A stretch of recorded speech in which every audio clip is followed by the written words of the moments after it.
Paano nagsisimula ang world-class talent? Sa edad, sa medals, o sa tapang na sumubok? Pag-usapan natin yan. Ako po si Win Gatchalian at welcome sa For the Win, ang panalong-panalong podcast para sa mga lumalaban, bumabangon at syempre nagwawagi.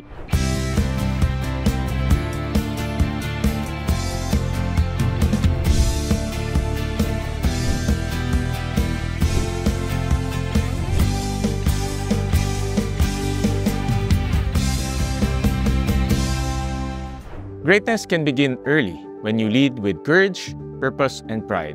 Our guest today is just 15 years old, but she is already leading and representing young people in her community and beyond. Bata pa, pero ang laki na ng impact. Leader sa barangay, boses ng kabataan, at representative pa ng Pilipinas sa global stage. Hindi lang siya magaling, may tapang din, may puso, may dahilan. Mga ka-win-win, please welcome Angela Bien de la Cruz. Welcome, Angela, sa For the Win podcast. Maraming salamat sa pagpunta mo dito. Alam ko, napaka-busy ka, marami kang ginagawa. Kahit na bata ka pa, ano yung mga pinagkakaabalahan mo? Usually po, during school, I do theater arts in the NHS Teatro Binhi, and sometimes po, kung may schedule, I do social work in Valenzuela City Locals Children Federation and Barangay Children's Association. Usually po, nagkakaroon kami ng mga meetings, mga activities para po sa mga kabataan. Parang kahit na 15 years old ka pa lang, mayroon ka ng confidence. Saan mo nakuha itong confidence mo? Yung confidence ko, nagsistem po siya from my experience in Teatro Binhi, since theater siya, and na-develop yung abilities ko doon. Like, nung bata pa ako, nonchalant ako dati. Like, wala akong masyadong kinakausap, tahimik lang ako. Pero yung presence ng iba, kasi medyo chatty yung iba kong kasama doon, na-influence ako doon. Kaya, over time, naging chatty na ako, then naging confident na ako, and soon na-develop yun into public speaking. Naging maayos yung pakiramdam ko, hindi katulad dati, and na-bring ko yung experience dun sa theater mula to other organizations po. Ano naman mga natutunan mo dito sa mga organizations na sinalihan mo? Yung best experience ko doon o yung mga lessons is hindi lang po about sa work doon sa organizations na ma-meet mo or gagawin mo.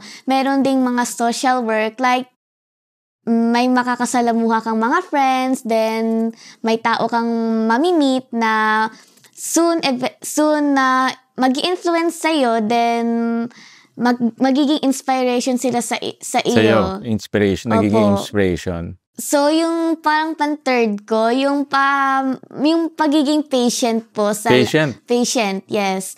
Kasi alam mo na, kung may sasalihan ka mga organizations, of course, meron ding responsibility. Oo nga.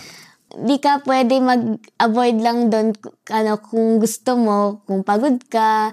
So, parang yourself, ikaw yung gagana ng sarili mong parang coping mechanisms, kung paano ka magre-refresh, kung paano mai-handle yung pressure. Kasi, sometimes people give up on opportunities dahil nape-pressure lang sila. Pero parang yung tinuro sa amin ng aming director dun sa theater namin, yung pressure, pwede mo siyang gawing motivation para mas galingan mo yung ginagawa niyo. Parang training rin ang pressure eh. So, Opo. Kung maraming pressure, natitrain ka rin how to handle it. Opo. Diba? Gagamitin mo yan sa sarili mong advantage po. Parang ganun po. Tama. At yung pressure kasi, yan ang gumagawa sa mga leaders. Diba? Opo. Kasi natitrain ka to handle pressure. So, maganda yun. So, ano naman yung mga sa tingin mo, kasi dami mga organizations na pangbata, ano ba yung mga sa tingin mo pangangailangan ng mga bata ngayon? Based from my experience and kung paano ko na-observe yung mga kabataan sa paligid ko, especially nandun din ako sa mga youth organizations, I think they mostly need confidence and trust in themselves. Kasi minsan, tuwing nagto-talk back kami about sa mga lessons like about anti-bullying, ganon, may usually mahiyain yung mga kabataan doon. Like, walang nagsi-speak up, walang sumasali sa talkback natin. Pero, I think na with confidence and trust in yourself, hindi lang po yung nagmumula sa ating sarili, kundi din sa environment natin. Kaya, need din natin mag-learn on how to be sensitive sa mga tao sa paligid natin para makakuha din sila ng confidence din courage na mag-speak up para ma-develop din yung mga abilities nila sa public speaking, ganon. Ngayon yata kasi ang mga bata parang napansin ko merong offline tsaka online personality. Opo. Lalo na yung mga katulad niyo na tawag nila digital natives. Nung pinanganak kayo may cellphone na, may internet na. Hindi katulad namin na mga gurang na nung wala pang internet. Nung bata ako, wala pang internet. So ngayon, yung mga bata may online and offline persona, diba? Tama ba? Opo. Diba? Pag kaharap mo, hindi nag-speak up, pero sa social media, grabe mag-speak up, diba? Opo. But I think that's a good point na sinabi mo na dapat kahit na offline, marunong silang mag-speak up or maging involved, diba? Hindi lang involved sa digital world, pati involved sa physical world. Yes po. Tama ba? Yes, and dapat supportahin din natin sila pag nagsasalita sila and nauutal-utal or something like that. Dapat hindi natin pinagtatawanan or parang sumusuport lang tayo, like nakikinig tayo sa point ng message nila, hindi yung kung paano nila lang sinasabi yung message na yon. Encourage them by saying na sige, okay lang to, wala nang magja-judge sa'yo. Then, encourage din yung others na makinig at wag mag-judge. Parang we listen and we don't judge. Parang ganun. So, parang ano yan? Parang, diba sa mental health? Yes po. Ang mental health kasi ngayon, lalo na sa mga kaedad mo or sa mga nakakabata, nakita ko, ito yung totoo ba? Ito yung isa sa mga issues ng mga kabataan ngayon, mental health? Opo. Tatakot sila mag-speak up. Pag nagsalita sila, na-judge ka agad sila. Opo. Na baka may depresya o minsan na-judge pa sila na baka gutom lang. Diba? Walang nakikinig sa kanila. Meron bang mga ganyan na na-encounter ka sa iyong grupo? Meron bang mga issues of mental health? Some people po. Sa mga kabataan na katulad mo? Meron? Yes po. Anong ginagawa mo naman pag naka-encounter ka ng ganun? Sa mga close friends, I think I sometimes tell them na it's okay to let them dump their emotions on me.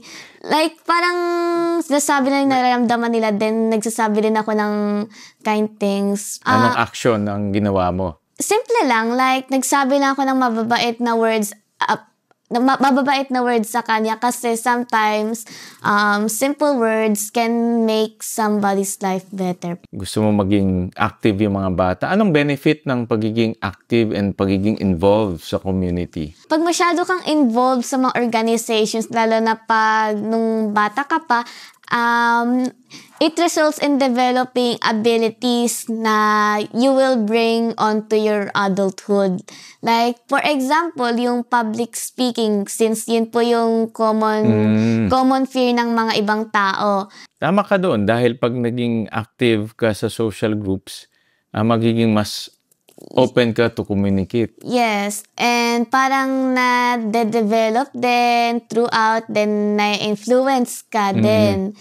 And pag na-bring mo yung ability na yon from your childhood, slowly, pagtanda mo, magiging ka talaga, more confidence sa sarili mo. And parang simpleng work lang yung public speaking. Marami kasi ngayon, na-notice ko na ang mga bata kasi masyadong nakadikit sa cellphone. Pag kumakain, nasa cellphone. Pag uwi ng bahay, nasa cellphone. Kasi ngayon, ang cellphone, pwede kang, let's say sa games, pwede ka na makilaro sa kaibigan mo kahit sa ibang bahay. Okay. So, kaya ako rin, ini-encourage ko sa mga bata na maging active sa physical world. Diba? Sa Yes, school, sa community, sa barangay. Mag-change topic ako a little bit.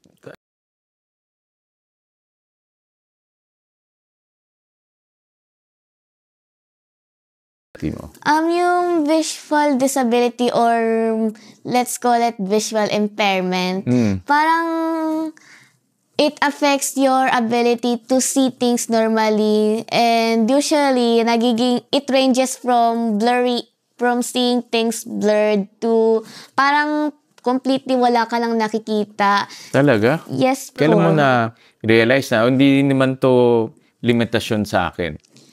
Okay, so throwback dun sa theater, since by the time may salamin na ako noon, and since may performances kami, sasayaw kami sa ibang lugar, pinapatanggal sa akin yung salamin ko kasi baka mahulog nga kasi may mga dance steps, then baka mahulog, maapakan.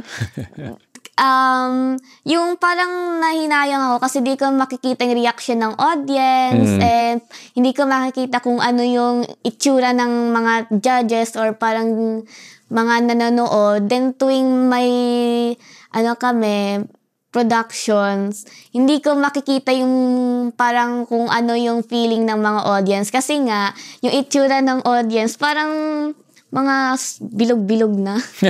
Parang hindi ko na nakikita. Pero hindi ito nakapigil sa'yo para maging active, diba? Or mag-join. Yes Kahit po. na I'm sure nakikita mo bilog-bilog na, malabo na. Yes po, kasi meron pong mga taong gumagabay sa akin. Like let's say sa theater Hindi ka ba natakot na dahil malabo mata mo, baka madapa ka or... Hindi diba? po, Or ma-aksidente ka? kasi sila po yung parang tinutulungan ako kung saan ako pupwesto, kung saan ako dadaan. And minsan po sila pa yung nag-a-adjust para sa akin. Nabalitaan ko, napili ka bilang representative ng Valenzuela at ng Philippines, ng bansa natin sa Global IT Challenge. Kwento mo nga, paano ka napili? Paano ka nasali dito? Actually po yung pagsali ko sa Global IT Challenge, accident lang po eh. Okay. Kasi, may kapatid po ako. Then, yun nga, kinakailangan ng PWD ID. Then, naipasa ni Mami yung PWD ID ko. Instead ng PWD ID ng kuya ko. So, yun nga, sinabi na lang ng coach ko, si Ma'am De Vega, na i-allow na lang ako na sumali since kasama na ako sa sa mga PWD, visual impairment. Then, yun, nung nasa local ako, biglaan din. Kasi di ako prepared. Akala ko training lang yung pagpunta ko doon. Pero, since yun nga, na-adapt ko yung maging patience and maging parang stable pa in times of pressure, nagawa ko, tapos din yung parang pinapagawa kahit may mga mali pa ata yun. Ano naman project ang present mo sa Global IT Challenge? Ano yung entry mo sa Global IT Challenge? Yung pinagawa po sa amin last time is about device na tinatawag namin ConvoQ. Para po yun sa mga hard of hearing or deaf individuals. So yun ang present mo sa Korea? Yes po, kasama ng teammates ko.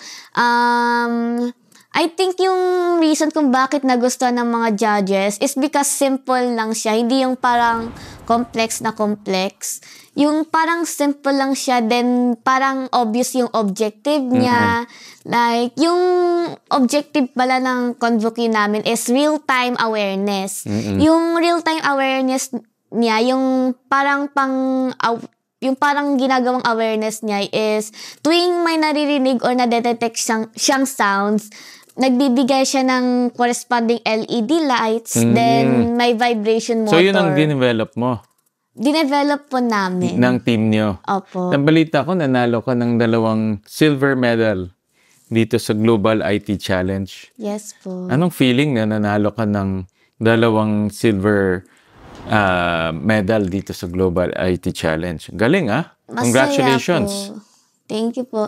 Yung feeling ko po, nananalo po ako, masaya po ako, then proud, especially din sa mga ka-team ko. Kasi yung, may backstory kasi yung IoT namin, yung Internet of Things, yung ConvoQ. Actually, crinam namin yun ng isang araw Pero, yung parang video presentation, parang group presentation lang sa school. And pa nga kami nun hiyang-hiya. Hiyang-hiya kami kasi parang nung nakita namin yung presentation ng ibang team sa ibang bansa, tapos yung ka-team din namin sa Philippines, napakaganda, tas maayos. Tapos sa amin, parang walang ka-intro-intro, walang ka-outro-outro, walang design-design. Pero I think yung factor na yun kung bakit nagustuhan ng mga judges, kasi parang explanatory na siya, then descriptive about sa device namin. And kasi yung parang gusto ng contest is parang development plan, kung paano siya ginagawa, kung ano yung purpose. Then doon na ako naniwala na kahit hindi maganda yung tsura ng presentation niya, basta kung informative siya, panalo ka na nun. Kaya sobrang proud ako sa ka-teammates ko kasi unexpected yung pagkapanalo. Galing yan. Pero nanalo kayo, 2 silver medal. Ano na-discover mo sa sarili mo tungkol sa pagsali sa mga ganitong international contest? Usually, I would just say na-enhance yung abilities ko. Nagkaroon ako ng knowledge about dun sa field of IT technology. There's more on that actually. Marami po akong na-meet na friends. Especially, nagbanding kami ng ka-teammates ko sa, nung nag-training kami 1 week before the actual contest. Yung lesson na napulot ko sa sarili ko, kahit ngayon lang kayo nagkita ng isang tao, kung parang same kayo ng interest, same kayo ng humor, pwede kayo maging friends kaagad. Madali lang talaga gumawa ng friends, basta may confidence ka sa sarili mo, then hindi ka mahiyain. Tsaka open ka sa iba't ibang klaseng tao, dahil ang tao iba-iba Opo. Iba-iba ugali, minsan may mabait, may masungit, minsan may friendly, may hindi friendly. Opo. Pero dahil meron kayong gustong gawin, dapat marunong ka rin makipag-teamwork sa iba't ibang klaseng tao. Opo, Sumali ka ng IT, may organizations ka, theater. Hindi ka ba napapagod? At diba, pag yung mga phone, pag nagda-download, may loading time. Diba? Paano ka naman nagre-refresh dahil sa dami mong ginagawa? Since sanay na po ako, it's either matulog ako or aayain ko yung mga kasama ko. Let's say may ginagawa kaming props sa theater. Usually kung break time or parang wala na kami masyadong ginagawa, inaaya ko yung mga friends ko na, uy, kain tayo street foods. Saan kayo kumakain ng street foods? May mga tindahan naman malapit. Sa Dalandanan? Opo. Usually sa Dalandanan high school po kami. Kaya paglabas mo lang ng gate, merong bilihan doon ng street foods. Kaya doon kami bumibili. Then, yun na, refresh na kaagad kami. Then, doon ka na nakaka-relax. Yung simpleng bagay lang pagbibili ng street foods. Opo. Yun na yung kasanayan namin sa theater kumain. From classroom to global stage, nakakabilib. We'll take a short break. Diyan lang kayo. Choosing between career or passion, anong next move mo? Napakahirap to, no? Dahil in the best case scenario, dapat ang career and passion sana magkasabay para at least financially rewarding yung passion mo. But kung hindi mangyari yon, I think ang first tip ko, consult your friends, family, people in this type of predicament. Kung yung passion mo naman ay hindi naman financially viable, mahirap rin yun. Dapat talagang timbangin mabuti kung ano yung magiging bagay sa'yo at that point in time. Number 2, to typically kung nasa crossroads ka na, maganda rin magbasa-basa tayo, mga self-learning books Minsan nakaka-encourage rin yan, nakaka-enlightening Number 3, self-evaluate to Ano ba yung aking direction sa buhay? Itong direction ko ba makakatulong sa akin financially? Makakatulong ba sa akin in terms of my personal growth? Mahirap there's no perfect self-evaluation, that's for sure. But I think you have to try. And fourth tip, lahat ng decision may risk. Lahat ng decision may reward. Titimbangin mo talaga yung risk and reward. Ngayon, at para sa'yo in the future. It might be risky ngayon pero rewarding in the future. Or vice versa, it can be rewarding ngayon pero risky naman in the future. And then number 5, think long term. Hindi na ito para sa'yo lang. Lalo na kayo, Gen Z, wala pa kayong pamilya pero magkakapamilya kayo maybe few years. So yun, importante rin yan. Tandaan mo itong mga tips para hindi ka nalilito. And we're back sa For the Win. Kasama pa rin natin si Angela Bien de la Cruz. Ano naman ang mensahe mo sa mga batang tingin nila na very low ang kanilang self-esteem, very low ang kanilang confidence at feeling hindi nila kaya yung mga ginagawa mo? I think they should try to step up. Even though na hindi siya easy, isipin mo na lang na yung ginagawa mo ay makaka-benefit sa'yo and anong paki ng iba kung sasali ka sa isang organization. Di naman makaka-apekto sa kanila. So, dapat gumagawa ka lang ng bagay na makakatulong sa'yo at makakabuti din sa iba. Pero may mga bata kasi na, tingin ko hindi ko kaya parang walang confidence. So, dati ganun ka rin, di ba? Okay. So, ano naman mapapayo mo sa kanila? Other than stepping up. I think na di naman sa need, pero it would be better for them to be in group of friends. Kasi parang I believe na nagsistem po ito sa kung saang group ka nasasanay. So, let's say na meron kang group of friends or circle of friends na parang nile-left out ka nila. So, of course, wala kang gana na makipag-communicate sa iba. Pero pag nandun ka sa close, pero kung may circle of friends ka na kung saan masyado kang lively, masyado kang masayahin, magbi-build up po ito ng confidence, then power na maging social ka sa lahat ng tao. So, yung ma-advise sa kanila is piliin nila yung taong makakasama nila po. Maging sila, importante may grupo sila, may friends sila, and then become active. Opo. Tama. Ano naman ang masasabi mo sa mga batang may mga physical challenges tulad may visual impairment ka? Yung masasabi ko po is yung kanilang disability is hindi po siya nag-hinder sa opportunities natin sa life. And hindi dapat natin isipin na porket may physical disability ay hindi na nila kaya gumawa ng isang bagay. Dapat yung ginagawa natin instead is supportan sila then, and if may nakikita kayong flaws, i-adapt natin yung kanilang disability, then mag-advise tayo sa kanila kung ano yung pwede nilang gawin. Tama yun. May pinasangakong batas, yung inclusive education, na dapat tayo bilang community nag-a-adjust sa mga taong may disability. Hindi yung disability nag-a-adjust sa community. Opo. Kasi hindi pantay-pantay ang tao, diba? So, dapat maging sensitive tayo at mag-adjust tayo. Especially sa school. Hindi yung tao nag-a-adjust sa school, kundi yung school nag-a-adjust doon sa taong may disability. Opo. No, para maging inclusive yung society natin. Tama ba? Tama ba yung ganun?